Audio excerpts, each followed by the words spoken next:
कर रहे थे कि एक्सरेज को कैसे प्रोड्यूस किया जाता है, और उसके लिए जो ऑपरेटर यूज़ किया जाता है उसके हमने कंस्ट्रक्शन डिस्कस की थी कि इस डायग्राम में हमारे पास कैथोड और एनोड मौजूद हैं और कैथोड के अंदर एक फिलामेंट मौजूद है।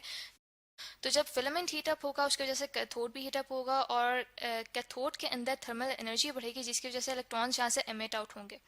जब इलेक्ट्रॉन्स यहाँ से एमिट इजाफा होगा और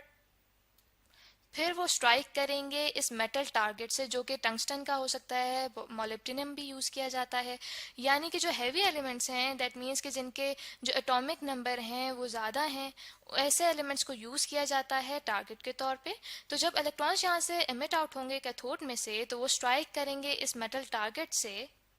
टारगेट को उनकी काइनेटिक एनर्जी को हम कैसे रेस प्रोड्यूस होंगी। तो स्टूडेंट्स, अगर जो पोटेंशियल डिफरेंस हमने अप्लाई किया हुआ है कैथोड और एनोड के दरमियान, उसे अगर हम कैपिटल वी से रिप्रेजेंट करते हैं, ठीक है, तो जो इलेक्ट्रॉन स्ट्राइक कर रहे हैं टारगेट को, उनकी काइनेटिक एनर्जी को हम कह सकते हैं कि जो उनकी काइनेटिक एनर्जी है, यानी कि जिस काइनेटिक एनर्जी के साथ उसको मल्टीप्लाई किया है हमने पोटेंशियल डिफरेंस वी के साथ, जो कि हमने अप्लाई किया हुआ है कैथोड और एनोड के दरमियान, तो ये इक्वल आता है हमारे पास काइनेटिक के शेल में से, ठीक है, के शेल में से अगर एक इलेक्ट्रॉन रिमूव हुआ है, ठीक है, जब इलेक्ट्रॉन्स स्ट्राइक किए हैं इस टारगेट के ऊपर, तो उसकी वजह से हमने सपोज किया है कि के शेल में से एक इलेक्ट्रॉन जब रिमूव हुआ है तो वहाँ पे एक होल या फिर वैकेंसी पैदा हुई है, ठीक है। तो अब हम सपोज करते हैं कि एल शेल में से एक इलेक्ट्रॉन ने इस वैकेंसी को फिल किया है, तो इस ट्रांजिशन की वजह से जो फोटोन एमिट हुआ है वो कितनी एनर्जी का एमिट हुआ है, उसकी जो एनर्जी होगी वो होगी एच एफ, ठीक है। तो सुनो, यहाँ पे उसकी फ्रीक्वेंसी है, कहा जाता है के अल्फा एक्सरे, ठीक है, के अल्फा एक्सरे, और इस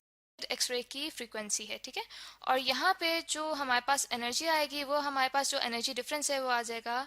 ई एल माइनस ई के, ठीक है, यानी कि जो हमारे पास के शेल और एल शेल है, इन दोनों की एनर्जीज का जो डिफरेंस है वो हमारे पास इक्वल आ जाएगा एच एफ के अल्फा। आएगी तो तब जो एक्सरे प्रोड्यूस होगी वो कहलाएगी के बीटा एक्सरे, ठीक है, वो कहलाएगी के बीटा एक्सरे। और उस एमिटेड फोटोन की जो एनर्जी है वो यहाँ पे हम लिख लेते हैं एच एफ बीटा, सॉरी, के एक्सरेज कहलाती हैं। और इसको मैं मज़ीद क्लियर करती हूँ आपको इस डायग्राम के थ्रू, यानी कि अभी तो सिर्फ मैंने आपको दो पॉसिबिलिटीज़ दिखाई थी, यहाँ पे अब हम देख सकते हैं कि हमारे पास सारे के सारे शेल्स, तो यहाँ पे हमारे पास शेल्स मौजूद हैं, K shell, L shell, M shell, मल करे यानी कि यहाँ पे जंप करे तो जो एक्सरे प्रोड्यूस होगी वो कहलाएगी के अल्फा एक्सरे। इसी तरह से अगर एम शेल में से कोई इलेक्ट्रॉन आए यहाँ पे तो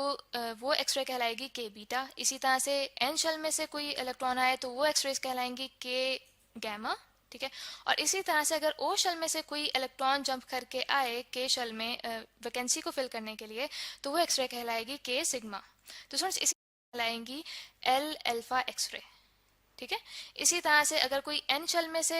इस वैकेंसी को फिल करने आएगा तो ऐसी एक्सरेज कहलाएंगी एल बीटा एक्सरेज। और ओ शेल में से कोई इलेक्ट्रॉन इस वैकेंसी को फिल करने के लिए आए तो ऐसी एक्सरेज कहलाएंगी एल सिग्मा एक्सरेज, ठीक है। तो स्टूडेंट्स इसके बाद थर्ड पॉसिबिलिटी भी हम देख लेते हैं कि अगर हम के लिए, तो ऐसे एक्सरे को कहा जाता है एम बीटा एक्सरे।